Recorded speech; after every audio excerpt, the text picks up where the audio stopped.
তার মানে কি সত্যি তুমি চুরি করে পালাচ্ছ? বললেই হাসতে লাগলো আনান।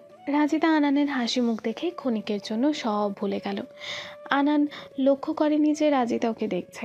দেখলে হয়তো রাজিতা অমনভাবে তাকিয়ে থাকতে পারতো না। আনান রাজিতার দিকে তাকাতেই রাজিতা চোখ নামিয়ে নিয়ে পানি খাওয়া শুরু করলো। পানি খাওয়া শেষে বোতলটা আনানের দিকে বাড়িয়ে দিতে দিতে বলল, ভার্সিটি থেকে কি আর চুরি করব বলুন? ভার্সিটির স্যারকে চুরি করে নিয়ে আসলাম। কেউ দেখলে আমাকে কি আর আস্ত রাখবে বলুন? বলেই জিজ্ঞাসু দৃষ্টিতে রাজিতা তাকালো আনানের দিকে। আনান কথাটা শুনে লজ্জা পেয়েছে কিনা বোঝা গেল না। বোতলটা খুলে ঢক ঢক করে বাকিটা পানি খেয়ে নিল। রাজিতা বলে উঠল, আরে আমি তো মুখ লাগিয়ে পানি খেয়েছি, আপনি? আনান নিজেও মুখ লাগিয়ে পানি খায়। আনান এবার বলল, তুমি খেয়েছো বলে কি বোতলটা নোংরা হয়ে গেছে নাকি? না তা নয়, একটা সমস্যা হয়ে গেছে। নাকি? আমি ওদের বলে দিয়েছি যে সেই দিন নীলাপুর না আমার বিয়ে ছিল। আনান খুশি হয়ে বলল, এতে সমস্যা কি? সমস্যা তো এখানে নয়, তাহলে ওরা আপনাকে দেখতে চায়। দেখিয়ে দাও। সেটাও সমস্যা নয়। আরে ভাই, এত না পেঁচিয়ে সোজা সাপটে বলে দাও আসলে সমস্যাটা কি। ওরা বিয়ের ছবি দেখতে চাচ্ছে। কথাটা শুনে আনানও চিন্তায় পড়ে গেল। আসলেই তো, ওদের তো বিয়ের কোনো ছবিই নেই। এমনভাবে বিয়েটা হয়ে গেল যে ছবি তোলার কথা কারো মাথাতেই ছিল না। আনান কিছুটা ভেবে বলল, একটা কাজ করা যেতে পারে। কি? তোমার চাচা চাচি আর চাচাতো বোনদের আমাদের বাসায় ইনভাইট করে তোমার আর আমার ঘরোয়াভাবে কিছু বিয়ের ছবি তুলে সেটাকে স্মৃতি হিসেবে রাখা যাবে। আর তুমি যদি চাও তো আবার নতুন করে তোমার বিয়ে অনুষ্ঠান। আরে না, বিয়ে তো হয়েই গেছে, নতুন করে আবার অনুষ্ঠান করার কোনো মানেই হয় না। আর কিছুদিন পর তো অনুষ্ঠান হচ্ছে নাকি? হুম, কিন্তু এখন তো তোমার বান্ধবীদের ছবি দেখাতে হবে। তুমি তো ওদের অলরেডি বলে দিয়েছ যে ধুমধাম করে তোমার বিয়ে হয়ে গেছে। ছোট আম্মু আর নীলাপু কি আসতে রাজি হবে? ইনভাইট করলে অবশ্যই আসবে। রাজিতা একদিক দিয়ে খুশি হচ্ছিল, অপর দিক দিয়ে ভয় পাচ্ছিল এটা ভেবে যে ওর চাচি আর নীলা আপু আনন্দের বাসায় আসলে আবার কী কাহিনী শুরু করবে কে জানে। আনান আর রাজিতা একটা রেস্টুরেন্টে থেকে লাঞ্চটা সেরে নিল। রাজিতার প্রচুর ক্ষুধা লেগেছিল, তাই আর কোনো প্রশ্ন না করে খেয়ে নিল। ও আবারও ক্ষুধা একদম সহ্য করতে পারে না। খাওয়া শেষে আনান নিজে গিয়ে কিছু দই মিষ্টি আর ফলমূল কিনে আনলো। তারপর গাড়ি নিয়ে গিয়ে সোজা থামলো রাজিতার চাচার বাড়ি। রাজিতা আনানের কাঁধে মাথা রেখে কখন ঘুমিয়ে পড়েছিল বুঝতেই পারেনি। রাজিতা বুঝতে পারেনি যে আনান ওর চাচা চাচিকে ইনভাইট করার জন্য আজকেই এখানে চলে আসবে। রাজিতার জিজ্ঞাসু দৃষ্টিতে তাকানো দেখে গাড়ি থেকে নামতে নামতে আনান বলল, কাল তো থার্সডে, কাল পরশু দুদিন ক্যাম্পাস বন্ধ আছে, তাই ভাবলাম ফটো সেশনের পার্টটা তাড়াতাড়ি সেরে ফেলি। কাল আমাকে একটু ক্যাম্পাসে যেতে হবে, ওখান থেকে ফিরে তোমাকে আর মাকে নিয়ে শপিং করব। আর আমার মামা মামি আর খালামুনিদের আজকে ফোন করে দেব, পরশু ফটো সেশন শেষ করে ফেলি, কি বলো? রাজিতা কি বলবে বুঝতেই পারল না। দুজনে চুপচাপ বাসার সামনে দাঁড়িয়ে কলিং বেল চাপতে লাগলো। নীলা আর রিমি বাসায় নেই, ওর চাচাও একটু বাইরে গেছে। রাজিতার চাচি ওদের দেখে কিছুটা অবাক হলেও আজ আর কোনো খারাপ ব্যবহার করলো না। আনান আর রাজিতাকে নিজ হাতে শরবত করে খাওয়ালো, হেসে হেসে কথা বলল, আর এটাও জানালো যে পরশু ওরা সবাই অবশ্যই যাবে। আনান এক মুহূর্তের জন্য রাজিতাকে একা ছাড়লো না, যদি ওর চাচি আবার বেফাস কিছু বলে বসে। আনান চলে আসার কথা বলতে ওর চাচি বলল, আর একটু থাকো, সেই দিনও অমন করে চলে গেলে আজকেও চলে যাবে? এই গরিব চাচিকে কি পছন্দ হয় না নাকি? আরে না আন্টি, আসলে আমি আর রাজিতা দুজনে অনেক টায়ার্ড, আর এখন কেউ বাসায়ও নেই। শুধু শুধু আপনাকে বিরক্ত করতে চায় না, এখন তো আসা যাওয়া চলবেই। সেই দিনের কথায় কিছু মনে করো না, আসলে নীলার কথায় আমি তোমাদের ভুল বুঝেছিলাম। রাজিতা ওর চাচির কথায় এত পরিবর্তন দেখে অবাক হয়ে যায়। নিজের দোষগুলো সব এখন নীলা বেচারের ওপর চাপিয়ে দিচ্ছে। তারপর ওর নিয়ন ভাইয়ের কথা মনে হতেই ঠোঁটের কোণে হাসি ফুটে ওঠে, কারণ ওর চাচি আর নীলার একমাত্র ওষুধ হচ্ছে নিয়ন ভাইয়া। নিশ্চয়ই রিমি সেদিনের সব কথা বলে দিয়েছে।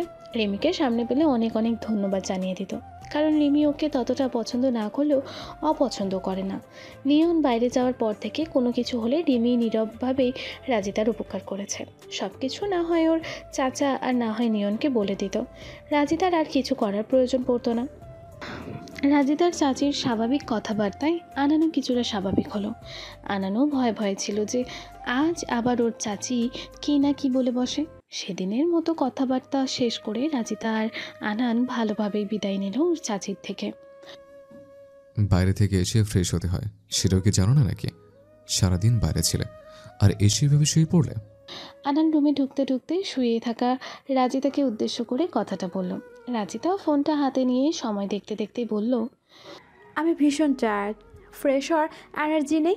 আমারও তো মন চাচ্ছে একটানা এক ঘুম দিতে, তারপর ঘুম থেকে উঠে দেখব সূর্য মামা জেগে গেছে, আমাকে আর ডাকবেন না।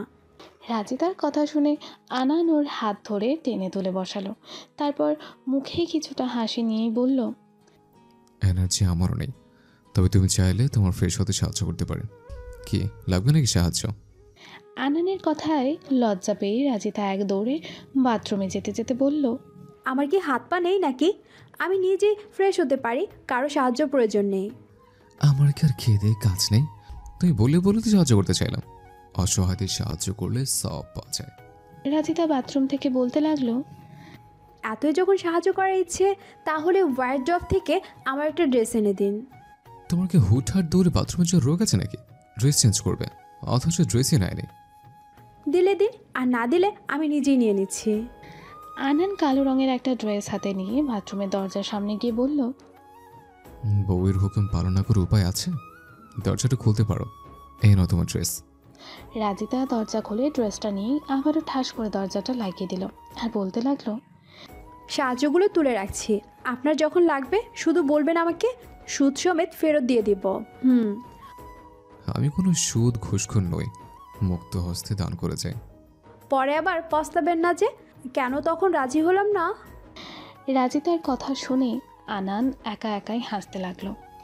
সারাদিনের শপিং শেষে রাজিতা, আনান আর আনানের মা তিনজনই ক্লান্ত। রাজিতা মনে হয় 1 বছরও এত শপিং করেনি। পারলে পুরো শপিং মল তুলে নিয়ে আসবে এমন একটা অবস্থা। আনানের মা যেটাই দেখে সেটাই নিতে চায় নতুন বইয়ের জন্য। বিকেল থেকে শুরু করে পুরো রাত 9টা পর্যন্ত শপিং করেছে। ওরা বাইরে থেকেই ডিনার করে এসেছে। আনানের বাবাও কোনো একটা কাজে বাইরে গিয়েছিলেন। উনি অবশ্য আনন্দের আগেই ফিরেছেন। বেশি মানুষকে বলা হয়নি কাল। আনানের 2 খালামণি আর ওর মামার পরিবার আসবে, আর রাজিতাদের বাসা থেকে রাজিতার চাচা চাচিরা। রাতে আনান এসব নিয়েই আলোচনা করছিল ওর বাবার সাথে। ওর বাবা বলল, তুই চাইলে তোর ফ্রেন্ডদেরকেও বলতে পারিস। আনান ওর বাবার কথা শুনে বলল, কাল শুধু ঘরের মানুষদের বলতে চাইছে। মামি বারবার বলছিল যে আমার বউ দেখবে, বাইরের মানুষদের পার্টিতে থাকবে, আর রাজি তার চাচা চাচু মেয়ের শ্বশুরবাড়ি দেখে যাবে। বিয়েটা যেভাবে হয়েছে তাই আমি চাচ্ছিলাম যে সবার মধ্যে একটা আন্ডারস্ট্যান্ডিং হোক। পরেও তুই চাইলে নিশাদকেও বলতে পারিস, ছেলেটা থাকলে অনেক কিছু ম্যানেজ করতে পারবে। কতদিন আমাদের বাসায় আসে না। নিশাদ আনানের ভার্সিটির বেস্ট ফ্রেন্ড। ভার্সিটিতে পড়ার সময় প্রায়ই আনন্দের বাসায় আসতো। আনানও রাজি হয়ে গেল। তুমি যখন বলছো একবার ফোন করে দেখি, যদি আসে ভালোই হবে। ও ঢাকাতেই নাকি আছে, বিয়ের জন্য মেয়ে দেখতে এসেছে। আচ্ছা তাহলে বলিস, আর আমি রোহনকে বলে রেখেছি, বাদবাকি ব্যবস্থা ও করবে। আচ্ছা। আনানের মামাতো ভাই রোকন, ওনার বউ শিমলা আর 7 বছরের একটা ছেলে শিমুল। ওরা আনন্দের নিচের তলাতেই ভাড়া থাকে। যদিও আনানরা ওদের থেকে ভাড়া তেমন একটা নেয় না। ওদের যে মাসে ইচ্ছে হয় দেয়, না ইচ্ছে হলে না দেয়। আনানের বিয়ের দিন শুধু ওরাই সাথে গিয়েছিল। আনানের মামা আর খালারা বিয়ের ব্যাপারে জানলেও আনান কাউকে আসতে মানা করেছিল। সবাই আনানের বউ দেখার জন্য উদগ্রীব হয়ে আছে, তাই কাল আসার কথা বলতে সবাই রাজি হয়ে গেছে। আনান দরজার কাছে যেতেই শুনতে পায় যে রাজিতা গুনগুন করে গান গাইছে। আস্তে আস্তে দরজা খুলে চুপ করে কিছুক্ষণ দাঁড়িয়ে রাজিতার গান শুনছিল আর ভাবছিল যে মেয়েটার গানের গলাও ওর মতোই মিষ্টি। রাজিতার গান গাওয়া শেষ হতেই আনান বিছানার কাছে আস্তে আস্তে বলল, বাহ, আমার মিষ্টি বউটা আবার গানও গাইতে পারে দেখছে। আনান ওর গান শুনতে পেয়েছে ভাবতেই লজ্জা পায় রাজিতা। লুকিয়ে লুকিয়ে গান শোনাটা কি ঠিক? তাহলে এখন আমার সামনে গাও শুনে। আমার বয়ে গেছে আপনাকে গান শোনাতে। তবে কাকে শোনাবে? কাউকে না, আমার গান শুধু আমি শুনবো। আনান ওর পাশে শুয়ে পড়ল। রাজিতা নিজেকে একদিকে গুটিয়ে নিল। তা দেখে আনান বলল, এখন তো নিজেকে গুটিয়ে নিচ্ছ, ঘুমিয়ে পড়লে তো হাত পা ছুঁড়ে আমার গায়ের উপরে দিবে। আনানের এই কথাটাই রাজিতা ভীষণ লজ্জা পেল। কি বলবে ভেবে না পেয়ে কথাটা মুখের ওপর দিয়ে মুখ লুকালো। আনান লাইট অফ করতে করতে বলল, লজ্জাবতীরা লজ্জা পেয়ে মুখ লুকাতে হবে না, লাইট অফ করে দিয়েছে। কে লজ্জা পাচ্ছে? কেন আমার বাচ্চা বউটা? আমাকে বাচ্চা বলবেন না একদম, আমি অনার্স সেকেন্ড ইয়ারে পড়ি। আমার মেমোরি যদি অতটাও খারাপ না হয়ে থাকে, তাহলে কে যেন বলেছিল যে সে নাকি অনার্স সেকেন্ড ইয়ারের বাচ্চা একটা মেয়ে। তখন তো ভয় পেয়ে। এইটুকু বলেই থেমে যায় রাজিতা। আনান ওর মুখ থেকে কাঁথাটা সরিয়ে দিতে দিতেই বলল, কাঁথাটা এবার সরাতে পারো, লাইট অফ করে দিয়েছে। আচ্ছা, সেদিনকে আমাকে দেখে ভীষণ ভয় লাগছিল? জানি না, তবে মনে হয়েছিল যে আপনি খুব খারাপ একজন মানুষ হবেন হয়তো। এখন কি মনে হয়? এখনও তো মনে হয় পৃথিবীর শ্রেষ্ঠ স্বামীদের একজনকে হয়তো আল্লাহ আমার জন্য রেখে দিয়েছিলেন। বাংলায় যাকে বলে খাঁটি সোনা, আর ইংরেজিতে পিওর গোল্ড। সেই খাঁটি সোনায় যদি কখনো খাদ খুঁজে পাও, তাহলে কি ছুঁড়ে ফেলে দেবে? কখনো এমন শুনেছেন কখনো যে সোনায় খাদ থাকার কারণে সেটা কেউ ফেলে দিয়েছে? তুমি কি করবে? অবশ্যই খাদটুকু ফেলে দিয়ে খাঁটি সোনাটুকু রাখবো। আর মাঝে মধ্যে সোনার মধ্যে খাদ মেশানোর প্রয়োজনও পড়ে। এখনই কি আমাকে বিশ্বাস করা যায় না? রাজিতা আমতা আমতা করে বলল, হয়তো যায়। এখনো তুমি তোমার গণ্ডি থেকে বের হতে পারোনি। হয়তো বের হয়েছি। তারপর দুজনেই কিছুক্ষণ চুপ থেকে আনান বলল, একটা কথা জিজ্ঞেস করব? কিন্তু রাজিতার কোনো উত্তর না পেয়ে আনান ওর নাম ধরে ডাকতে লাগলো। রাজিতা নামটা মুখে নেওয়ার সাথে সাথেই আনানের মনের মধ্যে একটা প্রশান্তির ঢেউ বয়ে যায় যেন। রাজিতার কোনো উত্তর না পেয়ে আনান বুঝে গেল যে রাজিতা ঘুমিয়ে পড়েছে। সারাদিন যা ধকল গিয়েছে। রাজিতার কপালে লেপ্টে থাকা চুলগুলো সরিয়ে আলতো করে একটা ভালোবাসার চুমু এঁকে দিয়ে আনানও কিছুক্ষণের মধ্যে ঘুমিয়ে পড়ল। আনন্দের পুরো বাসা লাইটিং করা হয়েছে। ছাদের উপরে আনান আর রাজিতার বসার জন্য অনেক সুন্দর করে প্যান্ডেল সাজানো হয়েছে। সন্ধ্যার পর পুরো বাসা সোনালি আলোয় ঝলমল করতে লাগলো। আনানের রোকন ভাইয়ের বউ রাজিতাকে সাজিয়ে দিল। উনি একসময় পার্লারে কাজ করতেন। হালকা গোল্ডেন কালারের লেহেঙ্গায় রাজিতাকে পুরো বউ বউ লাগছে। আনানও গোল্ডেন কালারের শেরওয়ানি পরেছে, ওকেও কম সুন্দর লাগছে না। আনান আর রাজিতার দিক থেকে যেন আজ চোখ ফেরানো যাচ্ছে না। আনানের ছোট্ট খালামণি আর ওনার স্বামী এসেছেন। ওনাদের কোনো সন্তান নেই। রাজিতাকে ওনার খুব পছন্দ হয়েছে। আনানের বড় খালামণির 2 ছেলে, কোনো মেয়ে নেই। বড় ছেলে রাফসান নতুন নতুন বিয়ে করেছে, ছোট ছেলে আফফান এখনও বিয়ে করেনি। ওনারাও সবাই এসেছেন। ওনার এক্সপ্রেশন দেখে বোঝার উপায় নেই যে রাজিতাকে ওনার পছন্দ হয়েছে কিনা। আনানের মামি ওনার স্বামী আর মেয়ে রুকমাকে নিয়ে এসেছেন। উনি তো আসার পর থেকে রাজিতাকে খুঁটিয়ে খুঁটিয়ে দেখছেন। সিমলা ভাবির থেকে রাজিতা শুনেছে যে আনানের মামি নাকি ওনার মেয়ের সাথে আনানের বিয়ের প্রস্তাব দিয়েছিল। আনানেরা রাজি হয়নি বলে উনি নাকি বলেছিল যে দেখবে আনান কত ভালো বিয়ে করে। রাজিতা পুতুলের মতন বসে আছে। আনান এখানে সেখানে দৌড়াদৌড়ি করছে। শুধুমাত্র ছবি তোলার জন্য একটু সময় এসেছিল, তাও চুপচাপ শুধু সবার সাথে ছবি তুলেছে। রাজিতার চাচিরা অনেক পরে আসলো। ওদের দেখে রাজিতা দৌড়ে গেল। সবাইকে একসাথে দেখে রাজিতার কী যে আনন্দ লাগছে তা বলে বোঝানোর নয়। রাজিতার চাচা চাচিকে দেখে আনানের মামি এগিয়ে গিয়ে ওর চাচিকে উদ্দেশ্য করে বলল, আপনি নিশ্চয়ই মেয়ের মা? রাজিতার চাচি মাথা নাড়িয়ে বলল, আরে না, আমি ওর চাচি। ওর মা বাবা তো অনেক আগেই মারা গেছেন। কথাটা বলেই আনানের মামি নাক সিটকিয়ে বলল, আমাদের নতুন বউ তার মানে এতিম? আনান আশেপাশে ছিল না, কিন্তু কথাটা রাজিতার কানে যেতেই ওর কলিজাটা যেন ছিদ্র হয়ে গেল। এতিম হওয়াটা কি খুব বড় অন্যায়? আনানের মামির চাহনি দেখে রাজিতার মনে হচ্ছিল যে ও যেন চিড়িয়াখানার কোনো আজব প্রাণী। রাজিতাও হার মানার পাত্র নয়। আশেপাশে ওর শাশুড়িকে খুঁজতে লাগলো। ও শাশুড়িকে দেখে রাজিতা ওনাকে জড়িয়ে ধরে আনানের মামির সামনে গিয়ে বলতে লাগলো, মা, আপনি কোথায় চলে গিয়েছিলেন? আর বাবা কোথায়? বাবাকে দেখছি না যে। রাজিতার শাশুড়ি রাজিতার কপালে আলতো করে একটা চুমু দিয়ে বলল, কেন, কি হয়েছে আমার মেয়েটার? রাজিতা আনানের মামিকে লক্ষ্য করে বলল, বাবাকে দেখছি না তো। মা বাবা পাশে না থাকলে মানুষজন আবার আমাকে এতিম ভেবে ভুল করবে। রাজিতার এই কথাটা বলার সময় আনান পাশ থেকে শুনতে পেল। ও বুঝতে পারলো যে কেউ একজন রাজিতাকে কিছু বলেছে।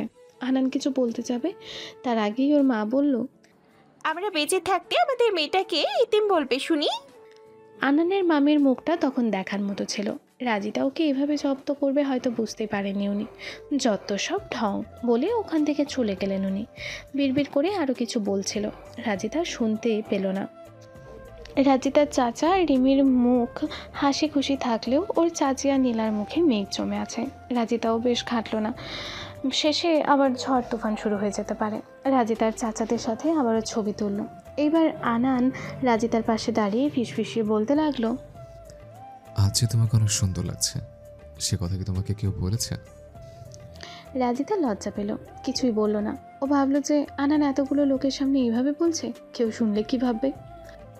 ছবি তুলে শেষ হলে একটু রুমে এসো, কিছু কথা আছে। বেশিক্ষণ ওয়েট করেও না কিন্তু। রাজিতা তবুও কিছু বলল না। ছবি তোলা শেষে রাজিতা বাথরুমে যাবে বলে ওখান থেকে রুমে চলে আসার জন্য পা বাড়ালো। রিমি ওর আশা দেখে বলল, বাথরুমের কথা না বললেও হতো, আমরা সবাই শুনে নিয়েছি যে তোমার ভালোবাসা তোমাকে চুম্বকের মতো টানছে। তার মানে আনানের বলা কথাগুলো সবাই শুনেছে। ভাবতেই লজ্জায় নুয়ে পড়ল রাজিতা। রুমে ঢুকেই আনানকে দেখতে পেল ফোনে কার সাথে যেন কথা বলছে। রাজিতাকে দেখতে পেয়ে ফোনটা রেখে বলল, আমার এক ফ্রেন্ডকে বলেছিলাম, ও আসছে। রাজিতার মুখটা গোল আলোর মতন করে বলল, এভাবে সবার সামনে কেউ ফিসফিস করে? সবাই তো শুনেই নিয়েছে। শুনলে শোনো, সবার শোনার জন্য তো বলেছে, নাহলে ভাববে যে আমার বউটাকে মনে হয় আমি। এটুকু বলেই থেমে গেল আনান।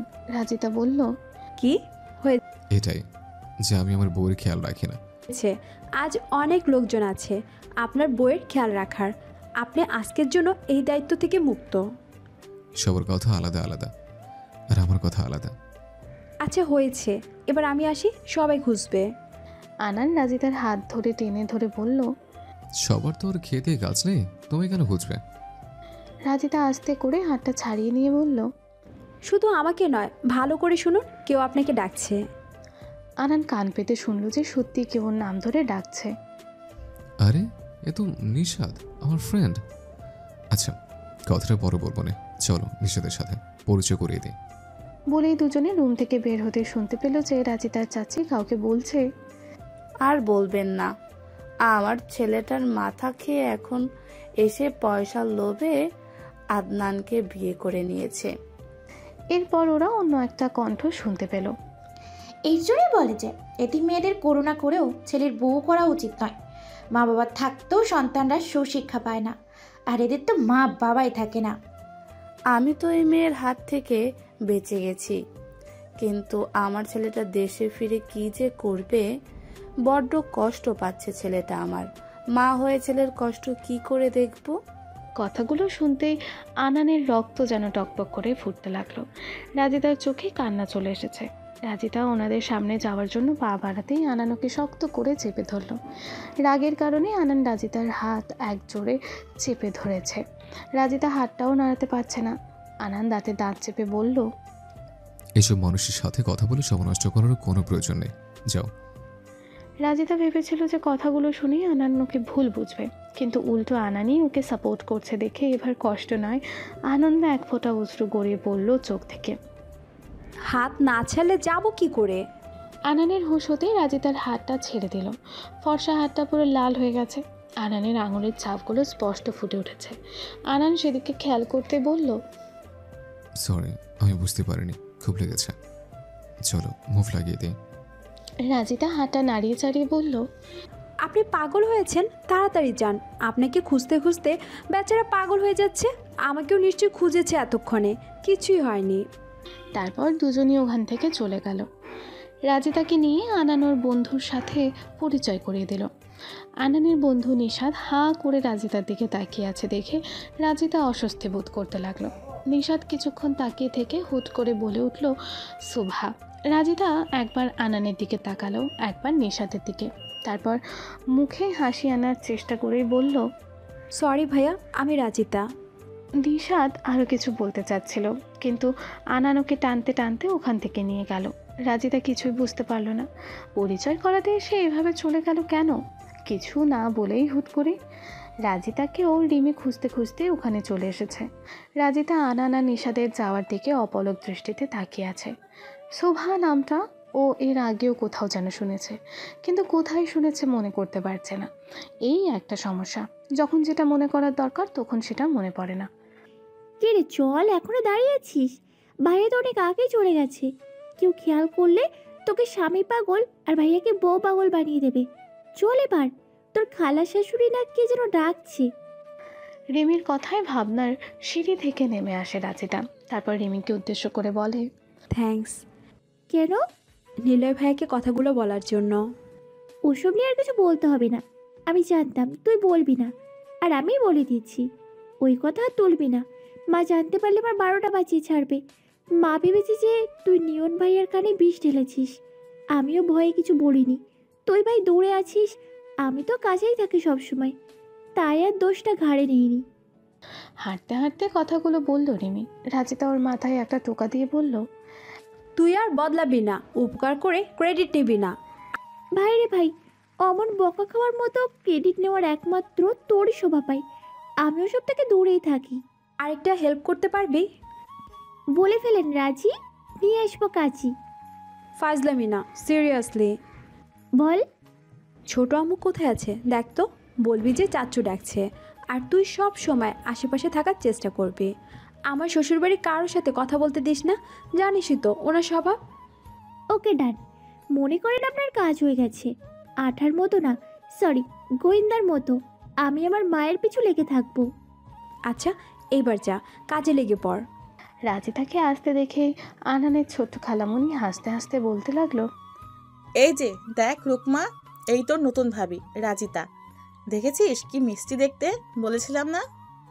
রাজিতা ভাবলো এই তাহলে ওর সেই মামি শাশুড়ির মেয়ে রুকমা, যার সাথে আনানের বিয়ের কথা বলেছিল। দেখতে অতটাও খারাপ নয়, তবে স্বভাব মায়ের মতো না হলেই হয়। রাজিতা সালাম দিয়ে জিজ্ঞেস করলো, কেমন আছেন আপু? রুকমাও নিজের মায়ের মতো খুঁটিয়ে খুঁটিয়ে দেখে বলল, পড়াশোনা কত দূর? জি, অনার্স সেকেন্ড ইয়ার। কথাটা বলতেই ঠিক ওর মায়ের মতো নাক সিটকিয়ে বলল, আনান ভাইয়া শেষ পর্যন্ত এত ছোট একটা মেয়েকে বিয়ে করলো? রাফসান ভাইয়ের বউ ওই ভাইয়ার মতোই ডাক্তার। কি সুন্দর মানিয়েছে দুজনকে। আর আনান ভাইয়া এটা কি করলো? রাজিতা বুঝতে পারলো যে এটা ওর মামি শাশুড়ির জেরক্স কপি। তাই মুখে আরও হাসি আনার চেষ্টা করে জোরে জোরে বলতে লাগলো, ও এই ব্যাপার, সমস্যা নেই আপু। আমার অনার্স মাস্টার শেষ করে আপনার ভাইয়ের মতো কোনো এক ভার্সিটিতে জয়েন করে নিব, তাহলেই তো হয়ে যাবে নাকি? আরে আমি কি তা বলেছি? তারপর নিজের ছোট ফুপুর দিকে তাকিয়ে বলল, ফুপি তুমিই বলো, একে আমি কিভাবে ভাবি বলবো? আমার চেয়ে কত ছোট, তাকে কি ভাবি বা আপনি বলা যায়? রুকমার কথা শুনে রাজিতার শাশুড়ির হাসি মুখ কালো হয়ে গেল। নিজের ভাইজির ব্যবহারে তিনি ছুটে গেছেন বোঝা যাচ্ছে, কিন্তু বলতে যাচ্ছিল রুকমাকে। তার আগেই রাজিতা বলে উঠল, আপনার ভাই আপনার চেয়ে বড় বলে বিয়েও যদি আপনার থেকে বড় কাউকে করতো, তাহলে তাকে ভাবি না বুড়ি বলে সম্বোধন করতেন বলে আমার মনে হয়। রাজিতার কথা শুনে ওখানে থাকা সবাই হো হো করে হেসে উঠল। রুকমা তখন রাজিতার শাশুড়িকে লক্ষ্য করে বলল, ফুপি তুমিও ছেলের বউয়ের কথা শুনে হাসছো? আমি আনান ভাইয়াকে বলে দিব যে তার বউ আমার সাথে মজা করেছে। তোমাদের সবার আদরের একমাত্র মেয়ে আমি, 4 ভাইয়ের আদরের বোন, আর আমার সাথেই সবাই মজা করছো। আনানের মা হাসি থামিয়ে বলল, তুই যা বলেছিস আমার বৌমা তো শুধু তার জবাব দিয়েছে, ভুল তো কিছু বলেনি। আর ভাবিরই তো মজা করবে। আর একটু থেমে আনানের মা আবারও বলল, তোর মাকে তো দেখছি না, কোথায় গেল দেখ তো। আমরা সবাই এখানে, আর উনি কোথায়? আনানকে তো আশেপাশে দেখছি না, ও মনে হয় ততটা বউ পাগল নয়। আর রাফসানকে দেখো, বউ ছাড়া এক পাও নড়ছে না, মনে হচ্ছে আড়াল হলেই ওর বউকে কেউ তুলে নিয়ে যাবে। এটা শুনে রাফসানের মা বলল, তোমার আবার আমার ছেলেটাকেই চোখে পড়লো? নতুন বিয়ে করতেছো, কয়দিন যেতে দাও, দেখবে বউ পাগল হয় কি না এখনকার ছেলে। রাজিতা সবার কথা শুনছিল আর মাথা নিচু করে মিটিমিটি হাসছিল। অনেকক্ষণ সবাই গল্পগুজব করলো। তারপর খাওয়া দাওয়ার পর্ব শেষ করে একে একে সবাই বিদায় নিল। রাজিতাকে দেখে দেখে আনানের আত্মীয়রা সবাই উপহার দিয়েছে। আনানের বড় খালা কানের ঝুমকো দিয়েছেন, ছোট খালা দিয়েছেন হাতের বালা, আর ওর মামি দিয়েছে সুন্দর একটা নেকলেস। যদিও রাজিতার সবগুলো উপহারই পছন্দ হয়েছে, তবে নেকলেসটা ওর বেশি পছন্দ হয়েছে। রাজিতা সব ওর শাশুড়ির কাছে দিয়েছে তুলে রাখার জন্য। বিয়ের দিনের ভারী গহনাগুলো ওর শাশুড়ির কাছেই রেখেছে। সারাদিন ভারী গহনা লেহেঙ্গা পরে থাকতে থাকতে রাজিতা ক্লান্ত হয়ে গেছে। সবাইকে বিদায় দিয়ে রুমে গিয়ে শুয়ে পড়েছে। লেহেঙ্গা চেঞ্জ করারও আর এনার্জি নেই তার। পরে ভাবলো যে আনান এসে আবার লেকচার দেওয়া শুরু করবে এইভাবে থাকলে, তাই লেহেঙ্গা চেঞ্জ করে ফ্রেশ হতে গেল। আনান সবাইকে বিদায় দিয়ে একটু বাইরে গিয়েছিল। রুমে এসে দেখে যে রাজিতা বাথরুমে। রাজিতা বের হতেই আনান বলল, বাহ, আজকে ঠিকই ড্রেস চেঞ্জ করা শেষ। রাজিতা হেসে হেসে বলল, দেখেছেন, আজ আর আপনার জ্ঞান দিতে হবে না। তুমি আসলে একটা গর্ধব। আবার কি করলাম? সারাদিন এত ব্যস্ত ছিলাম যে তোমাকে একটু দু চোখ ভরে দেখতেও পারিনি। ভাবলাম এখন একটু আমার বউটাকে বউ সাজে দেখব, তাহলে নিজেকে একটু বর্বর লাগবে। আর তুমি আজকেই। এইটুকু বলেই থেমে গেল আনান। সারাদিন এত কিছু হয়ে গেল, তবুও আনান রাজিতাকে দেখা নিয়েই পড়ে আছে। এত ভালো কেন আনান ভাবতে থাকে রাজিতা। রাজিতাকে চুপ থাকতে দেখে আনান বলল, আচ্ছা ঠিক আছে, বুঝতে পেরেছি যে সারাদিন ওসব পরে থাকতে থাকতে তুমিও ক্লান্ত। তারপরে আমার কথার একটু ভাবতে বিয়ের দিনও কান্নাকাটি করে নাচার অবস্থা ছিল। আপনি চাইলে এখন আবার পড়তে পারি, এখানেই আছে। এখন আর পড়তে হবে না, যাই, আমিও ফ্রেশ হয়ে নেই। তুমি যাও, শুয়ে পড়ো, কাল আবার সকালে ক্লাস আছে। আমারও তো কাল সকালে ক্লাস নেই, পরের শিডিউল থেকে শুরু। তাহলে আপনি কি আগে চলে যাবেন?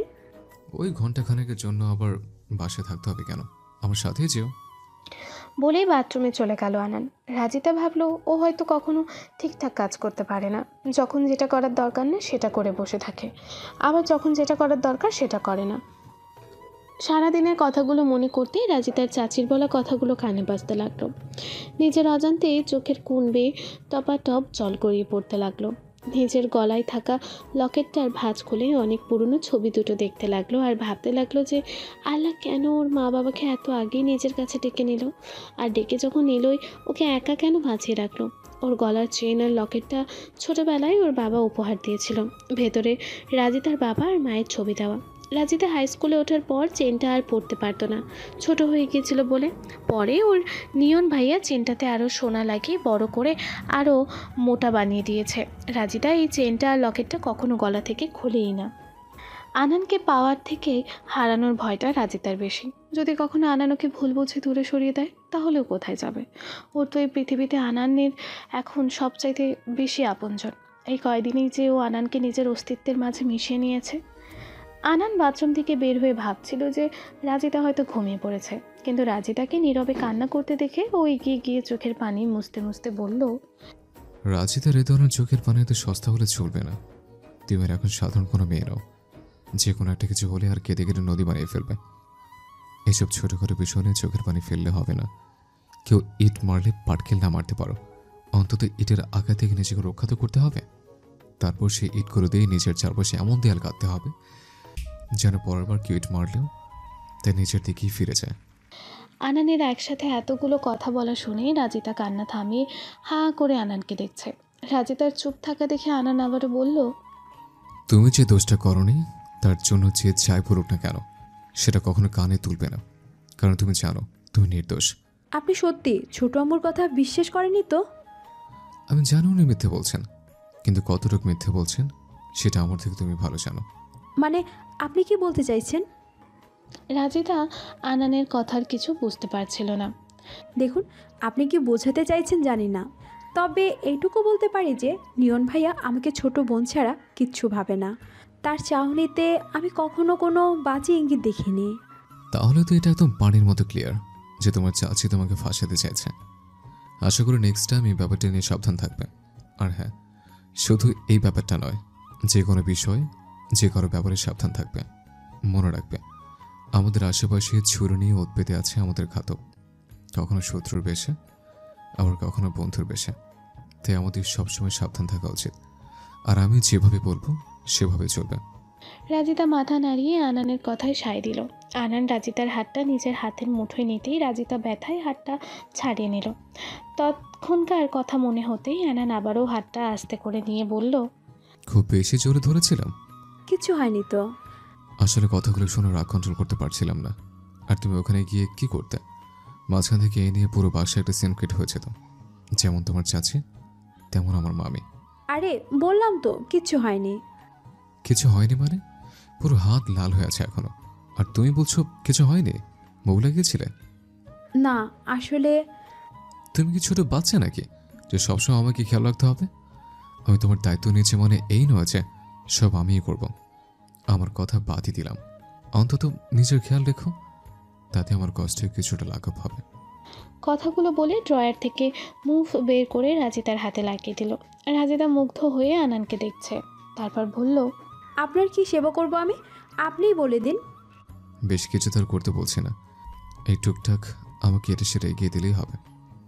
আমারও তো একটু ইচ্ছে করে বউর সেবা পেতে। আপনি কথাগুলো এমনভাবে বলেছেন যেন কত যুগ হয়ে গেছে আমাদের বিয়ের। যে কয়দিনই হোক, বলো তুমি আমায় কোনো হেল্প করেছো? আচ্ছা নেক্সট টাইম থেকে করব। খুশি? অনেক খুশি। এবার লক্ষ্মী বউয়ের মতো ঘুমিয়ে পড়ো। না এক্ষুনি ঘুমাবো না, আপনার সাথে গল্প করব। কি গল্প করবে? আপনার যা খুশি বলুন। তারপর আনান ওর জীবনের ছোটোখাটো গল্প বলতে থাকে। এক সময় দেখে যে রাজিতা ঘুমিয়ে পড়েছে। তার কিছুক্ষণ পর আনান নিজেও ঘুমিয়ে পড়ে। নাস্তা শেষে আনান হাতে ঘড়ি পড়তে পড়তে রাজিতাকে উদ্দেশ্য করে বলল, আমি কিন্তু রেডি, তোমাকে 5 মিনিট দিচ্ছি, এর মধ্যে রেডি হয়ে নিচে আসো। রাজিতা সবুজ রঙের ওড়নাটা ঠিক করতে করতে বলল, আপনার 5 মিনিট কে চায়, আমি রেডি, চলুন। এতক্ষণে আনান রাজিতার দিকে তাকায়। সবুজ ড্রেসটায় রাজিতাকে দেখে আনানের মনটা প্রশান্ত হয়ে যায়। আনানকে ওভাবে তাকিয়ে থাকতে দেখে রাজিতা ওর মুখের সামনে হাত নাড়িয়ে বলতে লাগলো, হ্যালো মিস্টার, এই না আপনার দেরি হয়ে যাচ্ছে, এখন এভাবে দাঁড়িয়ে বললেন কেন? চলুন, আমারও তো দেরি হলেও সমস্যা নেই। আনানের চমক ভাঙতেই তাড়াতাড়ি করে বের হয়ে গেল রুম থেকে। আনান আর রাজিতা ওর মাকে বিদায় জানিয়ে গাড়িতে গিয়ে বসলো। ড্রাইভার গাড়ি স্টার্ট দিতেই আনান বলল, দেখি তোমার হাতটা। আরে আপনি এবার আমার সেই হাত নিয়ে পড়ে আছেন, কিছুই হয়নি, এখন একদম পারফেক্ট, এই যে দেখুন। বলেই রাজিতা ওর বাম হাতটা আনানকে দেখাতে লাগলো। আনান খপ করে ওর হাতটা ধরে অনামিকা আঙুলে একটা রিং পরিয়ে দিতে দিতে বলল, তুমি কি ভেবেছিলে বলো তো? আমি তো রিংটা পরানোর জন্য হাতটা চাচ্ছিলাম। আমি তো ভাবলাম তুমি আসলে একটা বুদ্ধু, আমার কোনো সারপ্রাইজকে আর সারপ্রাইজ থাকতে দাও না। আবার কি করলাম? এই যে রিংটা কিনেছিলাম বিয়ের দিন তোমার হাতে পরিয়ে দেওয়ার জন্য, কিন্তু কান্নাকাটি আর অভিযোগের ভিড়ে সব মাটি করে দিলে। কাল ভাবলাম যে সেদিন যা হয়েছে হয়েছে, আজ রাতে রিংটা দিব। তুমি কি করলে? কালকে সব প্ল্যানও বেচতে দিলে। তাহলে আজ কেন দিলে? আজ দিলাম কারণ আমি চাই না আমার বউর দিকে অন্য কেউ নজর দিক। এই রিং দেখে সবাই বুঝে যাবে আমি বিবাহিত। তোমার বুদ্ধিশুদ্ধি কবে হবে আল্লাহই ভালো জানেন। রাজিতা বারবার খুঁটিয়ে খুঁটিয়ে রিংটা দেখছিল। আনান বলল, কি পছন্দ হয়েছে? খুব। তোমাকে একটা কথা বলার ছিল। রাজিতা রিংটা দেখতে দেখতেই বলল, বলুন। তো নীলা আপু মেয়ে হিসেবে কেমন? আনানের মুখে নীলার নাম শুনেই রাজিতার বুকের মধ্যে ধক করে উঠল। আজ আনান হঠাৎ নীলার কথা কেন জানতে চাইছে? কাল নীলাকে অনেক সুন্দর লাগছিল বলে আনান আবারও নীলার ওপর ক্রাশ খায়নি তো? না, তাহলে তো আজ ওকে রিং পরিয়ে দিত না। 7-5 ভাবতে ভাবতে আবারও আনানের গলা শুনতে পেল। কি হলো বলো? রাজিতার চোখ মুখ পাংশুটে বর্ণ ধারণ করেছে। আনান রাজিতার মুখের দিকে তাকাতেই অবাক হয়ে গেল। আরে তোমার আবার কি হলো? তুমি যে ভাবছো তা নয়, আমি তো নিশাতের জন্য জিজ্ঞেস করেছি। আমি বুঝতে পারিনি তুমি এতটা ভয় পেয়ে যাবে। নিশাতের কথা শুনেই রাজিতা যেন দেহে প্রাণ ফিরে পেল। আনানের কাঁধের ওপর মাথা দিয়ে 2 হাত দিয়ে শক্ত করে আনানের এক বাহু চেপে ধরে রাজিতা বলল, আমি তো ভেবেছিলাম আপনি। আনান রাজিতার মাথায় আলতো করে একটা চুমু দিয়ে বলল, তুমি কি ভেবেছিলে পাগলি একটা? এসব আজেবাজে চিন্তা স্বপ্নেও ভাববে না, তাহলে কিন্তু আমি তোমাকে স্বপ্নেও দেখতে দিব না। রাজিতা মুখে এক ছিলে হাসির রেখা টেনে বলল, স্বপ্ন দেখা আপনি আটকাবেন কি করে? ঘুমোতেই দেব না, তাহলে স্বপ্ন দেখবে কি করে শুনি? রাজিতা আনানের কাঁধ থেকে মাথা তুলতেই যাচ্ছিল। আনান ওর হাতটা রাজিতার কাঁধের উপর দিয়ে বলল, এভাবেই থাকবে। কিন্তু কথাটা বলে রাজিতা ড্রাইভারের দিকে তাকালো। আনান বুঝতে পেরে বলল, ওর কাজ ও করছে। রাজিতা কিছুটা লজ্জা পেয়েছে। নিশাদের কথা মনে হতেই সুভা নামটাও মনে পড়ে গেল রাজিতার। তাই আনানকে জিজ্ঞেস করেই ফেলল, সোবাহাকে? নামটা শুনে আনানের হার্টবিট বেড়ে গিয়েছে। ওর হার্টবিটের দ্রুত গতিতে ঢিপ ঢিপ শব্দটা রাজিতা উপলব্ধি করতে পারলো। সুভা নামটা শুনেই আনান রাজিতাকে আরও শক্ত করে ধরল। আনানকে চুপ থাকতে দেখে রাজিতা আবারও বলল, নিষাদ ভাইয়া সেদিন আমাকে দেখে সুবাহা বলল কেন? আসলে সুভা হচ্ছে বলেই আনান থেমে গেল। তারপর আবারও বলল, সুভা হচ্ছে নিশাতের এক্স গার্লফ্রেন্ড। উনি এখন কোথায় আছে? আর নিষাদ ভাইয়া আমাকে দেখেই বা কেন ওই নামটা বলল? সুভা আসলে মারা গেছে। রাজিতা আনানের বাহু থেকে নিজেকে ছাড়িয়ে নিয়ে অবাক হয়ে বলল, মারা গেছে মানে কিভাবে? আরেকদিন বলবো। বলেই কিছুক্ষণের জন্য দুজনেই নীরব হয়ে গেল। একটু পরেই ওরা ক্যাম্পাসে পৌঁছে গেল। রাজিতার আগেই আনান গাড়ি থেকে নেমে চলে গেল। আনানের এমন ব্যবহার দেখে রাজিতা কিছুটা অবাক হয়ে গেল। ভাবলো যে হয়তো আনানের ক্লাসে দেরি হয়ে যাচ্ছে, কিন্তু এই শুভা নাম শুনে আনানের এমন প্রতিক্রিয়া কেন ছিল? আর কীভাবেই বা এই শুভা মারা গেল? এসবের কোনো মানেই বুঝতে পারছিল না রাজিতা। নিশ্চয়ই এর মধ্যে কোনো বড় রহস্য লুকিয়ে আছে, কিন্তু সেটা কি? আনান কি ওকে বলবে? আর নিষাদের জন্য নীলার কথাই বা কেন জিজ্ঞেস করছিল? এটা কি নিষাদ বলেছে নাকি আনান নিজেই বলেছে? এতগুলো প্রশ্ন রাজিতার মাথায় ঘুরপাক খাচ্ছিল যে গাড়ি থেকে নেমেও কখন সিঁড়ির সামনে চলে এসেছে বুঝতে পারেনি। রাজিতার সিঁড়ির প্রথম ধাপে পা রাখতেই চমকে ওঠে। পড়ে যাবে ঠিক তখনই কেউ এসে ওর সামনে থেকে হাতটা ধরে টান মারে। রাজিতা কিছু বুঝে ওঠার আগে আর এক হাতে সিঁড়ির রেলিং ধরে সামনের দিকে তাকায়। দেখে যে সেখানে ওর ফ্রেন্ড সীমান দাঁড়িয়ে আছে। এক হাত দিয়ে রাজিতাকে ধরে আছে, আর এক হাতে সিঁড়ির রেলিংয়ে। এরপর রাজিতা নিজেকে সামলে নিতেই সীমান ওর হাতটা ছেড়ে দিয়ে কিছুটা ধমকের সুরেই বলল, কিরে, দেখে চলতে পারিস না? চোখ কি আকাশে থাকে? আমি না থাকলেই তো এতক্ষণে। বলেই থেমে যায় সিনান। রাজিতা ওপরে উঠতে উঠতে বলতে থাকে, থ্যাঙ্কস। রাজিতাদের 3 তলায় ক্লাস হয়। আজ ওদের যে রুমে ক্লাস আছে রাজিতা ওদিকেই যাচ্ছিল। সীমান ওকে থামিয়ে দিয়ে বলে, ওদিকে কোথায় যাচ্ছিস? সিনিয়রদের ক্লাস হচ্ছে। এই কথা শুনেই রাজিতার মনে পড়ে গেল যে এখনও তো ওর ক্লাস নেই, কিন্তু সিনান কেন এত আগে এসেছে? কৌতূহল দমিয়ে রাখতে না পেরে রাজিতা বলল, ক্লাস নেই? তাহলে তুই এত আগে এসেছিস কেন? আমার একটু কাজ ছিল, কিন্তু তুই তো এত আগে আসার বান্দা নস। রাজিতা আমতা আমতা করে বলল, আসলে তোকে বলাই হয়নি, আমার বিয়ে হয়ে গেছে। হ্যাঁ জানি, কিন্তু তার সাথে আগে ক্যাম্পাসে আসার সম্পর্ক কি বুঝলাম না। আমার হাজব্যান্ড হচ্ছে। এটুকু বলতেই দেখতে পেল ওদের এক স্যারের ওদিকেই আসছে। তখন সিনান ওকে নিয়ে ক্যান্টিনে চলে গেল। যদিও রাজিতার যাওয়ার কোনো ইচ্ছে ছিল না, কিন্তু সিনান সকালের নাস্তা করেনি বলে ওর সাথে যেতে রাজি হয়ে গেল। কারণ ও একা একাই বা কী করবে, তার চেয়ে সিনানের সাথে গল্প করে সময় কাটাবে। সিনান সবটা শুনেই যেন হাঁ হয়ে গেল। ওর যেন বিশ্বাসই হতে চাইছিল না যে ওদের নতুন স্যারই রাজিতার হাজব্যান্ড। রাজিতার অন্যান্য ফ্রেন্ডসদের প্রতিক্রিয়াটাও একই ছিল এটা শুনে যে আনানই ওর হাজব্যান্ড। সবার মধ্যে একটা কানাঘুষো চলতে লাগলো। কেউ কেউ আবার রাজিতাকে বলেই ফেললো, আমার তো মনে হয় রাজিতার জন্যই স্যার আমাদের ডিপার্টমেন্টই জয়েন করেছে। আমারও তাই মনে হয়। এত সুন্দরী বউকে একা ক্যাম্পাসে ছাড়ার সাহস পায়নি। আমার তো মনে হয় রাজিতার উপরে ওনার মোটেও বিশ্বাস নেই। স্যার হয়ে চলে এসেছে বইয়ের উপর নজর রাখার জন্য। আরে হতে পারে অতিরিক্ত ভালোবাসা, চোখের আড়াল করতে চায় না। কি রোমান্টিক রে বাবা, বউকে চোখের আড়ালও হতে দেবে না। ইস, আমার যদি এমন একটা হাজবেন্ড থাকতো, যেমন চেহারা তেমন হ্যান্ডসাম আর তেমন অ্যাটিটিউড। যখন হাঁটে মনে হয় বাকি সব ফিকে হয়ে যায়, শুধু ওনাকেই চোখে পড়ে। কি বেহায়া মেয়ে রে বাবা, বান্ধবীর বরের দিকে নজর দিতে নেই, তার ওপর আবার স্যার। আচ্ছা, স্যারকে আমরা তো দুলাভাইও বলতে পারি। সে সাহস আছে তোর? রাজিতা শোন, স্যার যখন প্রশ্ন তৈরি করবে তখন স্যারকে ভুলিয়ে ভালিয়ে আমাদের জন্য প্রশ্ন জোগাড় করে দিবি। স্যারকে তোমার গাধা মনে হয়? আচ্ছা, স্যারকে আমরা এখন থেকে দুলাভাই স্যার বলবো। আচ্ছা রাজিতা, তোর হাজবেন্ড স্যারের সাথে আমাদের পরিচয় করিয়ে দিবি না? আচ্ছা, একটা কাজ করলে কেমন হয়? কি কাজ? আমাদের সবার সামনে রাজিতা স্যারকে আই লাভ ইউ বলবে। আইডিয়াটা কেমন? মালিহার মুখে এমন প্রস্তাব শুনে সবাই রাজিতাকে ঘিরে ধরল। রাজিতা এতক্ষণ চুপচাপ সবার কথা শুনছিল আর মিটিমিটি হাসছিল, কিন্তু এইবার আর চুপচাপ থাকতে পারলো না। তোরা কি পাগল হয়ে গিয়েছিস? কি বলছিস? তোদের ধারণা আছে এটা কোনো পার্ক বা রেস্টুরেন্ট পাসনি? এটা একটা ভার্সিটি, আর উনি একজন টিচার। রাজিতার কথা শুনে ওর এক বান্ধবী বলে উঠল, বিয়েতে আমাদের ইনভাইট না করার জন্য এটা তোর শাস্তি। আমাদের সাথে আলাদাভাবে পরিচয় করাতে হবে না, এই কাজটা করলেই হবে। প্লিজ তোরা বোঝার চেষ্টা কর, উনি ভার্সিটির সিনিয়র কোনো ভাই নয় যে র্যাগিংয়ের কথা বলে পার পেয়ে যাব। আরে ভাই, আমরা তো তোকে র্যাগিং করছি না, আর স্যার তো তোর হাজবেন্ডই, অন্য কেউ তো নয়। আর হাজবেন্ডকে আই লাভ ইউ বলাটা কোনো ব্যাপার হলো?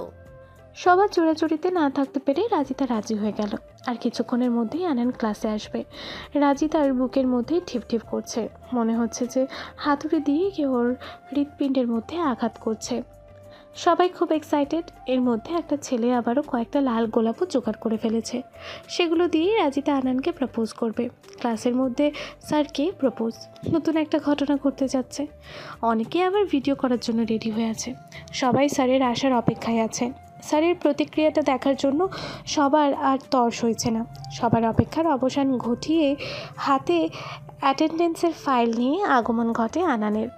আনান ক্লাসে ঢুকতে রাজিতার বিবর্ণ মুখ দেখতে পায়। সবার চোখে মুখে এক রহস্যময় চাহনি দেখতে পায়। আনান কিছু বুঝে ওঠার আগেই নেহা আর ওর আরেক বান্ধবী রাজিতার হাতে ফুলগুলো দিয়ে ঠেলে পাঠিয়ে দেয় আনানের সামনে। রাজিতা হাতটা পেছনে রেখেছে। সবাই ওকে ইশারা করছে প্রপোজ করার জন্য। আনান বুঝতে পারছে না কি হচ্ছে। ও কিছু বলার আগেই রাজিতা ওর হাতে থাকা ফুলগুলো আনানের হাতে গুজে দিয়ে আস্তে করে বলল, আই লাভ ইউ। বলেই এক দৌড়ে নিজের জায়গায় চলে এলো। আনান ফুলগুলো হাতে নিয়ে বোকার মতন দাঁড়িয়ে আছে। এটা কি হলো ওর সাথে? রাজিতার ফ্রেন্ডরা ভেবেছিল যে রাজিতা হয়তো শেষ পর্যন্ত কাজটা করতে পারবে না, কিন্তু রাজিতা ওর কাজটা শেষ করার সাথে সাথেই পুরো ক্লাসে সবাই চেঁচিয়ে উঠল। অনেকে আবার ভিডিও করছে। আনান যখন পুরো ব্যাপার বুঝতে পারলো, তখন মনে মনে অনেক খুশি হলেও ভিডিও করা দেখতেই ওর টনক নড়ল। এই ব্যাপারটা বাইরে জানাজানি হয়ে গেলে একটা কেলেঙ্কারি কাণ্ড ঘটে যাবে। ফুলগুলো টেবিলের ওপর রেখে সবাইকে একটা ধমক দিয়ে বলল, স্টপ ইট। আমার ভাবতে অবাক লাগছে যে তোমরা একটা ভার্সিটি স্টুডেন্ট। ভিডিও বন্ধ করো আর সবার ফোন থেকে ভিডিও ডিলিট করে দিবে। এর মধ্যে থেকে একটা ভিডিও যদি থাকে তাহলে ভালো হবে না কিন্তু। আর কেউ এই ভিডিও রেখে কোনো সোশ্যাল মিডিয়ায় প্রকাশ করলে তাকে খুঁজে বের করতে আমার বেশি সময় লাগবে না। আর তারপর কি হবে তা তোমরা কল্পনা করতে পারবে না। আনানের কথা শুনে সবাই ভিডিও বন্ধ করে দিয়েছে। রাজিতা ভয়ে জড়সড় হয়ে গেছে। বন্ধুদের পাল্লায় পড়ে এমন একটা কাজ করে ফেলবে বুঝতেই পারেনি। আনান ওকে এত কেয়ার করে, আর ও আনানের সম্মানের কথা একবারও ভাবলো না। আনান নিশ্চয়ই ওর উপরে অনেক রেগে গেছে। নিজের বন্ধুদের ওপর আর নিজের ওপর রাজিতার অনেক রাগ হচ্ছিল। আনান আবারও বলতে লাগলো, তোমরা এখানে পড়াশোনা করতে এসছো, মজামস্তি করার জন্য নয়। মজামস্তি করার জন্য আর অনেক জায়গা আছে। এই কাজটাই তোমরা যদি অন্য জায়গায় করতে আমি অনেক খুশি হতাম, কিন্তু এখন আমি খুশি হতে পারছি না, কারণ এটা একটা শিক্ষা প্রতিষ্ঠান আর আমি এখানে শুধুই তোমাদের টিচার। প্রফেশনাল লাইফ আর পার্সোনাল লাইফ কখনো এক করবে না। আজকের মতো মাফ করে দিলাম। নেক্সট টাইম কথাগুলো যেন মাথায় থাকে। বাইরে দুলাভাই হিসেবে তোমরা যে কোনো কিছু করতে পারো, আমি মাইন্ড করবো না, কিন্তু যতক্ষণ ক্লাসে থাকবো ততক্ষণ আমি শুধুমাত্র তোমাদের একজন টিচার। আর টিচারের সাথে কেমন ব্যবহার করতে হয় তা তোমরা ভালো করে জানো। রাজিতা সহ ক্লাসের সবাই মাথা নিচু করে আছে। সবার মুখটা একেবারে দেখার মতন। ওরা কেউ কল্পনাও করতে পারেনি যে আনানের প্রতিক্রিয়াটা এমন হবে। জানলে কি আর ওরা এমন কাজটা করতো? রাজিতার কপালে যে আজ কী আছে তা ভেবে ওরা আরও বিচলিত হচ্ছে। ওদের জন্য বেচারি বিপদে পড়ে গেল। মাত্র ওদের নতুন বিয়ে হয়েছে। ক্যাম্পাসের ভেতরটা তো দূরে থাক, ক্যাম্পাসের বাইরেও কেউ হয়তো আনানের দিকে চোখ তুলেও তাকাবে না। আনান রোবটের মতন ক্লাস নিতে লাগলো, আর সবাইও চুপচাপ রোবটের মতোই ক্লাস করতে লাগলো। পুরো ক্লাস জুড়ে একটা থমথমে ভাব বিরাজ করছে। আনান ক্লাস থেকে বের হয়ে যেতেই সবাই রাজিতাকে সরি বলতে লাগলো। রাজিতা মুখে এক আকাশ মেঘ জমিয়ে বসে আছে, যেন একটু দমকা হাওয়াতেই ঝড় তুফান আর কান্নার বৃষ্টি শুরু হয়ে যাবে। চোখের পানিগুলো যেন টুস করে পড়ার অপেক্ষায় আছে। সিনান সবাইকে উদ্দেশ্য করে বলল, আরে ওকে পরেও সরি বলা যাবে, আগে স্যারকে সরি বলতে হবে। স্যার আসার সাথে সাথে যদি আমাদের সাথে বন্ডিংটা খারাপ হয় তাহলে বাকি বছর কিভাবে ক্লাস করব? আর আইডিয়াটা কার যেন ছিল? নেহা, চল তুই আর 2-3 জন আমার সাথে চল, স্যারকে সরি বলতে হবে। আমাদের কি যেতেই হবে? না গেলে হয় না? তোরাই যা। স্যারের যা রাগ দেখলাম, আমার তো এখন স্যারের সামনে যেতেই ভয় লাগছে। আইডিয়াটা দেওয়ার সময় মনে ছিল না? ওর কথা শুনে নেহা কিছুটা রেগে গিয়ে বলল, এখন তো সব দোষ আমার। তোমরা আমার সাথে তার না মিলালে কি আমি একা একা পারতাম? তখন তো নিজেরাও খুব নাচছিলে, আর এখন এসে যত দোষ নন্দ ঘোষ। আরে ভাই, তোরা গেলে চল, স্যারের আবার ক্লাস থাকতে পারে, এখানে সময় নষ্ট না করে চল। এরপর নেহা, মালিহা, সিনান আর ওদের আরও 2টা ফ্রেন্ড গেল আনানের সাথে দেখা করতে। বাকি সবাই ওদের ফেরার অপেক্ষায় করতে লাগলো।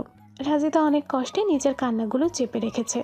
ক্লাসে সবার সামনে তো আর কান্না করা যাবে না।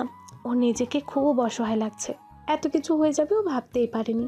ও নিজেও বুঝতে পারেনি যে এই কাজটা করে বসবে সে। মিনিট 5 পরে নেহারা থমথমে মুখ নিয়ে ফিরে আসলো আনানের অফিস রুম থেকে। ওরা আসতেই সবাই ঘিরে ধরলো কি হয়েছে তা শোনার জন্য। সিনান একটা দীর্ঘশ্বাস ফেলে বলল, কি আর হবে, সেই লেকচার। আরেকটা ছেলে আবারও বলে উঠল, বোন, তোরা আর যাই করিস, জীবনে কখনো টিচারকে বিয়ে করিস না। ছাত্রী ভেবে সারা জীবন জ্ঞান দিতে দিতে মেরে ফেলবে। নেহা রাজিতার দিকে এগিয়ে গিয়ে বলল, সরি রে দোস্ত, আমি বুঝতেই পারিনি এত কিছু হয়ে যাবে। রাজিতা আর কারোর সাথে একটা কথাও বলল না। পরে ক্লাসটা চুপচাপ শেষ করলো। রাজিতার ক্লাস শেষ হতে একটু দেরি হলো। ও গাড়ির কাছে গিয়ে দেখে যে আনান গাড়িতেই বসে আছে। কতক্ষণ বসে আছে কে জানে। রাজিতা গাড়িতে বসতে বসতে বলল, কতক্ষণ বসে আছে? আনান কোনো উত্তর না দিয়ে অন্যদিকে মুখ ঘুরিয়ে নিল। সারা রাস্তা কেউ কোনো কথা বলল না। প্রথম দিকে রাজিতা কয়েকবার সরি বলল, কিন্তু আনানের কোনো প্রতিক্রিয়া না দেখে পরেও নিজেও চুপ করে গেল। রাজিতাদের বাসায় পৌঁছাতে প্রায় 3টা বেজে গেল। ক্ষুধায় রাজিতার পেটে ছুঁচো দৌড়াচ্ছে। সে সকালে 2টো রুটি আর একটা ডিম খেয়ে বেরিয়েছে। এর মধ্যে আর কিছুই খায়নি সে। ওর ফ্রেন্ডসরা সবাই ক্যান্টিনে গিয়েছিল খেতে, কিন্তু ও ক্লাসেই বসেছিল। তখন আর খেতেই মন চাচ্ছিল না, কিন্তু এখন আর থাকতে পারছে না। কিন্তু বাইরে থেকে এসে গোসল না করে যদি খেতে বসে, ও শাশুড়ি আর আনান কী ভাববে? তাই ভাবলো যে আগে গোসল করে নেবে। কাঁধ থেকে ব্যাগটা নামিয়ে বাথরুমের দরজা খুলতে গিয়ে বুঝতে পারলো যে আনান ভেতরে আছে। ও টলতে টলতে কাপড় চোপড় নিয়ে অন্য রুমের বাথরুমে চলে গেল। কোনো মতে গোসলটা সেরে বের হতেই দেখলো যে আনান খেতে বসে গেছে। ওর শাশুড়ি আগেই খেয়ে নিয়েছে। এ সময়টা উনি রেস্ট নিচ্ছে, আনানও খেয়ে নিচ্ছে। তার মানে রাজিতাকে এখন একা একাই খেতে হবে। রেগে আছে বলে কি একসাথে খাওয়াও যাবে না? রাজিতার রাগে ফুঁসছে শুধু। সে তখন থেকে কথা বলার চেষ্টা করে যাচ্ছে, আর উনি ভাব নিয়ে বসে আছে। এসব ভাবতে ভাবতে ভেজা কাপড় চাপড়গুলো ছাদে চলে গেল নিয়ে রাজিতা। অনেকক্ষণ পর ছাদ থেকে এসে দেখলো যে আনান রুমে নেই। পেটে ক্ষুধা থাকলেও রাজিতার এখন আর খাওয়ার কোনো ইচ্ছে নেই। ঘুমও চোখে টলমল করছে। তাই ক্লান্ত শরীরটা বিছানায় এলিয়ে দিতেই ঘুমের রাজ্যে তলিয়ে গেল রাজিতা। সন্ধ্যার দিকে ওর শাশুড়ির ডাকে ঘুম ভাঙল। এতক্ষণ ঘুমিয়েছে, ওর শাশুড়ি কী ভাবছে কে জানে। রাজিতা তাড়াতাড়ি উঠে বসলো। ওর শাশুড়ি ওর কপালে হাত দিয়ে বলল, শরীর খারাপটা কি রে মা? অনেকক্ষণ দেখলাম শুয়ে আছিস। একটু আগে আনান এসেছিল রুমে, আমি ভাবলাম যে তুই হয়তো জেগে আছিস। সন্ধ্যায় ঘুমাতে হয় না, উঠে একটু হাঁটাহাঁটি কর। না মা, আমি ঠিক আছি। ক্লাস থেকে এসে একটু ক্লান্ত লাগছিল, তাই আর কি। এত দূর থেকে ক্লাসে যেতে তোর খুব কষ্ট হয়ে যায়, তাই না? না মা, আপনার ছেলে তো যায়, কষ্ট হবে কেন? আমার ছেলে দূর দূরান্তে যাতায়াত করে অভ্যাস আছে, তোর তো নেই। আস্তে আস্তে অভ্যাস হয়ে যাবে। তাই হলেই ভালো। তুই দুপুরে খাসনি মনে হয়? রাজিতা শুকনো হেসে বলল, ফ্রেন্ডদের সাথে খেয়েছিলাম তো, আর খেতে মন চাচ্ছিল না। রাজিতা সত্য বললে হয়তো ওর শাশুড়ি রাগ করতো, তাই মিথ্যা বলল। মানুষটা ওকে কত ভালোবাসে। আচ্ছা, ওর মা থাকলে কি এভাবে খেয়াল রাখতো সব কিছু?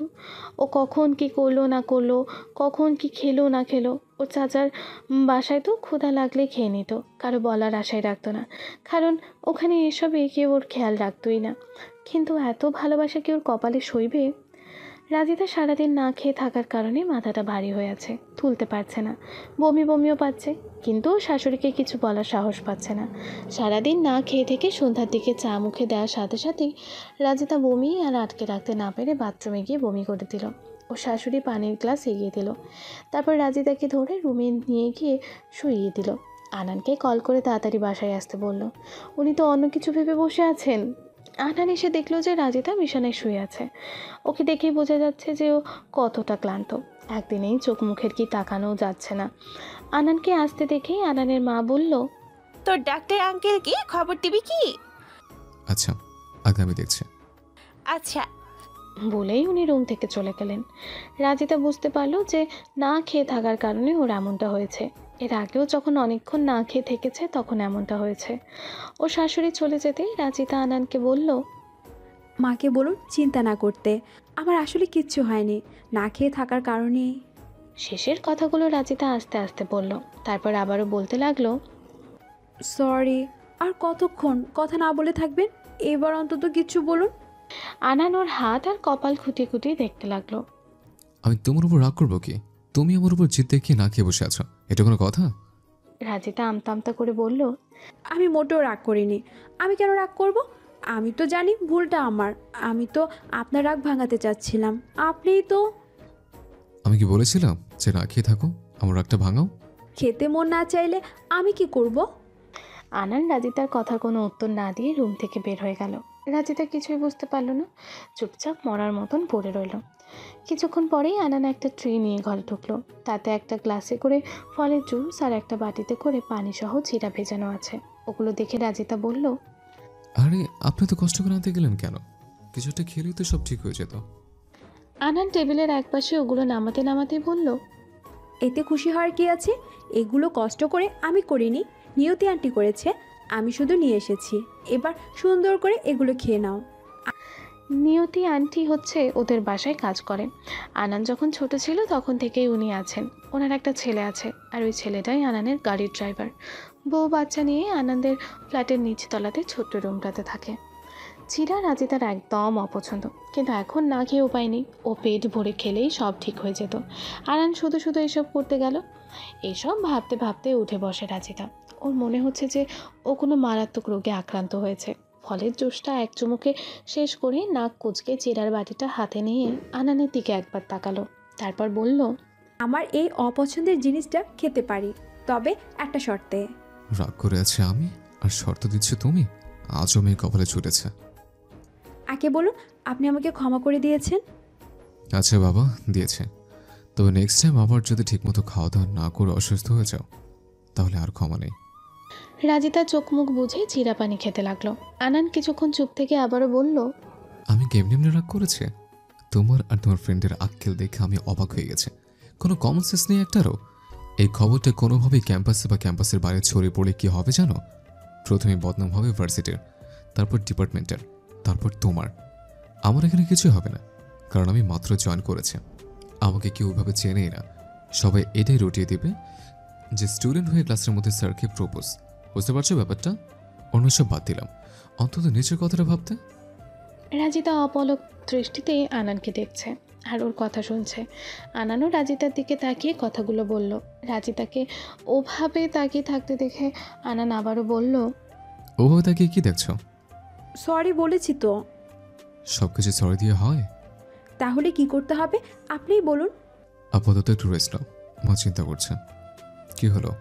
আমি চাই মাকে বলে এসেছে তার আদরের বৌমা না খেয়ে অসুস্থ হয়ে পড়েছে। বলেই আনান রুম থেকে বের হয়ে গেল। রাজিতা একটু শুয়ে থাকার পর যখন একটু ভালো লাগলো, উঠে ওর শাশুড়ির রুমে চলে গেল। সেখানেও শ্বশুর আর আনানও ছিল। রাতে খাওয়ার সময় আনানের মা রাজিতার প্লেটে মাছ, তরকারি, ভাত এটা সেটা তুলে তুলে দিতে লাগলো। বলল, আমি বলছিলাম কি, আনান টিচার্স কোয়ার্টার পেলে তোরা দুজন ওখানে উঠে যা। আনানের মা এই কথা বলার সাথে সাথেই আনান আর রাজিতা দুজনেই একসাথে বলে উঠল, কেন? বলেই দুজনে দুজনের মুখের দিকে তাকালো। ওদের প্রতিক্রিয়া দেখে আনানের মা আনানকে উদ্দেশ্য করে বলল, দেখছিস না রাজিতার জন্য এত দূর থেকে ক্লাস করা কষ্ট হয়ে যাচ্ছে। আনান খাওয়া থামিয়ে মায়ের দিকে তাকিয়ে বলল, কেন? আমি তো এখান থেকে রোজ যাব, তাহলে সমস্যাটা কোথায়? আর 2 দিন না যেতেই তোমার কেন মনে হচ্ছে যে ওর জন্য কষ্ট হয়ে যাচ্ছে? ও তোমায় কিছু বলে না কিছু? কথাগুলো বলেই রাজিতার দিকে তাকালো আনান। আনানের ইঙ্গিত বুঝতে পেরে রাজিতা মাথা ঝাঁকালো। রাজিতার দিকে ওভাবে তাকাতে দেখে আনানের মা বলল, তুই ওর দিকে ওভাবে তাকাচ্ছিস কেন? ও কিছু বলেনি, আমি নিজেই বলেছি। সামনের মাসেই তো কোয়ার্টার দিতে চেয়েছে, নিয়ে নে। না মা, এসব আপনি কি বলছেন? আপনারা থাকতে আমরা আলাদা বাসায় কেন উঠবো? আর আমার কোনো সমস্যা হবে না। আজ প্রথম তো, তাই একটু সমস্যা হয়েছে। মা, তুমি ইদানিং বেশি বোঝা শুরু করে দিয়েছ। তোমাদের কাছ থেকে দূরে যেতে দিবে না বলে আমাকে বিদেশে পড়তে যেতে দিলে না, আর এখন নিজেরাই দূরে যেতে বলছো। আজব। এই দূর কি সেই দূরে বাবা? ও তুই বুঝবি না। তখন ভয় ছিল যে বিদেশে পড়তে দিলে কোনো বিদেশিনীর খপ্পরে পড়বি, শেষে আমাদের ভুলেই যাবে। এখন তো আর সেই ভয় নেই। আর তাছাড়া বেশি দূর তো নয়, ছুটির 2 দিন আমাদের সাথে থাকবি। আমি আর তোর বাবাও গেলাম। মা, তোমাদের মাথায় সব আজগুবি লজিক কে ঢোকায় বলো তো? আজ যা বললে বললে, নেক্সটে যেন এমন কথা আর না শুনি। আনানের মা এবার রাজিতার দিকে তাকিয়ে বলল, রাজিতা, তুই একটু বোঝা তো। রাজিতা এক ঠোক পানি খেয়ে নিয়ে বলল, উনি তো ঠিকই বলেছেন। আমি আপনাদের কাছে আসতে না আসতে আমাকে দূরে ঠেলে দিতে চাচ্ছেন। আমি কি আপনাদের জ্বালাচ্ছি খুব? আমি তো ভাবছি যে আমি আমার মা বাবাকে ফিরে পেয়েছি, আর আপনারা আমাকে তাড়ানোর ধান্দায় আছেন। আনানের মা এবার হাসতে হাসতেই বলল, আচ্ছা, তোদের কথাই থাকবে, কোয়ার্টারই উঠতে হবে না, তবে আমার একটা কথা শুনতে হবে। আনানের খাওয়া শেষ, ও টেবিল থেকে উঠতে যাচ্ছিল। ওর মায়ের কথা শুনে আবারও বসতে বসতেই বলল, বলো, কি বলতে চাও? কোয়ার্টারই তোদের থাকতে হবে না, কিন্তু নিয়ে নে।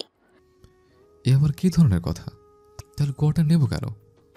নিবি কারণ তোদের যার যখন ক্লাস আগে শেষ হয়ে যাবে তখন ওখানে গিয়ে বিশ্রাম করতে পারবি। বেশি ক্লান্ত থাকলে ওখানে থেকে বিশ্রাম নিয়ে ধরে সুস্থে বাসায় আসবি।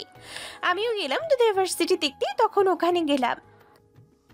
মা, কিছু সময় কাটানোর জন্য ওখানে আমার রুম আছে, আর রাজিতার জন্য ক্যান্টিন, লাইব্রেরি, ক্লাস সব পড়ে আছে। এসব নিয়ে তুমি ভাবতে হবে না। আমি বলেছি কোয়ার্টার নিবি, ব্যাস। থাকিস আর না থাকিস কোয়ার্টার নিবি, এটাই আমার শেষ কথা। বলেই উনি টেবিল থেকে উঠে গেলেন। ওনার খাওয়া আগে শেষ হয়ে গিয়েছিল। আনান ওর বাবার দিকে তাকিয়ে বলল, বাবা, তুমি কিছু একটা বলো। ওর বাবার খাওয়া তখনও শেষ হয়নি। উনি আরাম করে খেতে খেতে বললেন, আমি আর কি বলবো, তোর মা ঠিকই বলেছে। কোয়ার্টার নিয়ে রাখতে ক্ষতি কি? যে কোনো সময় কাজে লাগতে পারে। বাবা, তুমিও না। বলেই আনান হাত ধুয়ে সোজা রুমে চলে গেল। রাজিতাও হাত ধুয়ে আনানের পিছু পিছু রুমে চলে গেল। আনান রুমে এসে রাগটাকে একটু কন্ট্রোল করার চেষ্টা করলো। ও বুঝতে পারছে না যে ওর মা হঠাৎ বাসা কেন নিতে বলছে। রাজিতা আবার কিছু বলেনি তো। রাজিতার কথা ভাবতে না ভাবতেই রাজিতার রুমে এসে উপস্থিত। আনান বিছানার পাশে দাঁড়িয়ে বালিশ ঠিক করতে করতে রাজিতাকে উদ্দেশ্য করে বলল, তুমি কি মাকে কিছু বলেছ? রাজিতা আনানকে পাশ কাটিয়ে বিছানার উপরে উঠে বসতে বসতেই বলল, কোন ব্যাপারে? কোন ব্যাপারে এখনো কিছু বুঝতে পারছো না? বাসার ব্যাপারে? হুম। আপনার কি মনে হয় আমি কিছু বলেছি? না, আমি জানি তুমি কিছু বলোনি, কিন্তু মায়ের মাথায় বাসা নেওয়ার কথা কে ঢোকাতে পারে সেটা তো বুঝছি না। আচ্ছা, ওসব বাদ দিন। মা যখন বলেছে নেবেন, বাসা নিলেই যে ওখানে গিয়ে থাকতে হবে তা তো নয়। তুমি বলছো তাহলে? মা রাগ করবেন না হলে। একটা সিম্পল বিষয় নিয়ে এভাবে রাগারাগি করাটা ঠিক নয়। আপনিই বলেছেন।